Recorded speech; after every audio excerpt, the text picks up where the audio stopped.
ახალშობილი ტყუპების ოჯახს ერთჯერადი მატერიალური პროგრამის დახმარების ფარგლებში აჭარის ჯანდაცვის სამინისტრომ ფულადი თანხა გადასცა. მინისტრის მოადგილემ ნონა გალოგრემ ახალშობილები და დედა მოინახულა. ოტოლაძეების 4 ტყუპი ჯანმრთელობის ცენტრ მედინაში 7 ივლისს გააჩნდნენ, ერთი ახალშობილი გუშინ გარდაიცვალა. მედინას დირექტორის ჯუმბერ უნგიაძის განცხადებით, შვილის გარდაცვალება ღრმა დღენაკულობამ გამოიწვია.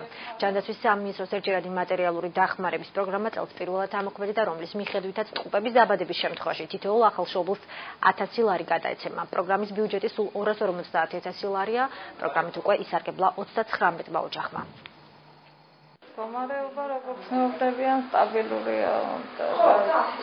უხალზე გვაქვს მინდობილი. ჩემი ჯანმრთელობაც, რა თქმა უნდა, ბავშვებისაც და მე მინდა პირველ რიგში დიდი მადლობა გადავხადო ბატონ ჯუმბერ უნგიაძეს, ნათია ზამთარაძეს და მთელ მედინის კოლექტივს, რომ არ დაიშურეს ერთი წუთი წამირა ჩემი სიცოცხლე და ბავშვებისა ყოფილიყო სტაბილური. ძალიან ბევრი იბრძოლა ამ ოჯახმა, მათ რომ შვილი ყოლოდათ. მინდა უსურო წარმატებები, მინდა უსურო როგორც დედას ისევე ახალშობილებს ჯანმრთელობა. აჭარის ჯანმრთელობისა და სოციალური დაცვის სამინისტროს გვაქვს პროგრამა.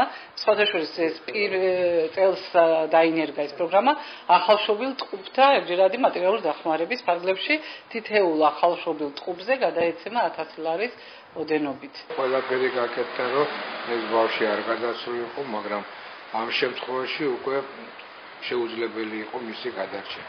მიზეზი გახლავთ ღრმა დღენაკულობა და სხეულის ექსტრემატულად მცირე მასა დაბადებისას 600 გრამი. ეს არის ძალიან პატარა წონა იმისათვის, რომ გამოიზარდოს ეს ბავშვი.